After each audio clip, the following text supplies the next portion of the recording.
আচ্ছা, Brahim Diaz কি রদ্রিগের চাইতে ভালো? এই জিনিসটা ভাই মাথায় ধরতেছে না। মানে জাবি আলোনসো কী চিন্তা করতেছে? আপনার নরমালি লেফট ফুটের যারা হয় তারা রাইট উইংয়ে খেলে, মানলাম সেটা। কিন্তু ব্রাহিম দিয়াজ স্টার্টিংয়ে, রদ্রিগো তো ভাই রাইট উইংয়েই খেলে। মানে ওর পজিশন যদিও বা লেফট উইঙ্গের, বাট ও তো লাস্ট অনেকগুলো ম্যাচে রাইট উইঙ্গে স্টার্ট করছে, রাইট উইঙ্গেই খেলতো। কিন্তু কোন অ্যাঙ্গেল থেকে আপনার ব্রাহিম দিয়াজ থেকে রদ্রিগো খারাপ? মানে কোন অ্যাঙ্গেল থেকে মনে হয়? ভাই জাবি আলোনসো তো আমার মতো ফুটবল বিশ্লেষকও না, কোনো কিছু না। ও অন্য লেভেলের প্লেয়ার ছিল, অন্য লেভেলের কোচ, সব কিছু ঠিকঠাক আছে। কিন্তু এটা কেন হচ্ছে? মানে রদ্রিগোর সাথে এটা কেন হচ্ছে? এটা তো মাদ্রিদের যে কাউকে জিজ্ঞেস করলেই বলবে যে ব্রাহিম দিয়াজ থেকে রদ্রিগো অবশ্যই ভালো প্লেয়ার।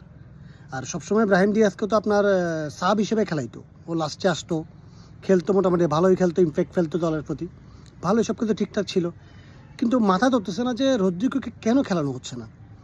আপনারা ওকে সেল দিতে চাচ্ছেন, সেই জন্যই কি খেলানো হচ্ছে না, নাকি ওকে ডিপ্রেশনে ফেলে আপনারা মাদ্রিদ ছাড়াবেন? ব্যাপারটা এমন হয়ে গেলে খুবই বিশ্রী হয়ে যাবে না মাদ্রিদের প্রতি? ভাই কোনোভাবে মাথা ধরতেছে না। ও যতদিন আছে ততদিন খেলান, অ্যাটলিস্ট টিমের জন্য ভালো হবে। এমন না যে ও ফ্লপ খেলে বা ও ভালো খেলে না, এমনও না। ইভেন আমার মনে হয় লাস্ট সিজনে ও যতটুকু চান্স পাইছে ও ভিনের চেয়ে ভালো খেলছে। মানে লাস্ট সিজনে ও যতগুলো ম্যাচে চান্স পাইছে, ওভারঅল মিলালে ও ভিনের চেয়ে ভালো খেলছে। মানে আমি বুঝতেছি না জাবি আলোনসো আসলে কী ট্যাকটিকে অ্যাপ্লাই করতেছে, কী করতে চাচ্ছে, কেন রদ্রিগোর সাথে এমন করতেছে। পার্সোনালি তো প্রবলেম থাকার কথা না। মানে মিডিয়াতে আমরা অনেক কিছু দেখতেছি, লাইক জাবি আলোনসোর সাথে রদ্রিগোর খুব ভালো সম্পর্ক। মিডিয়াতে এসে জাবি আলোনসো রদ্রিগো নামে অনেক পজিটিভ নিউজ বলতেছে, এটা সেটা।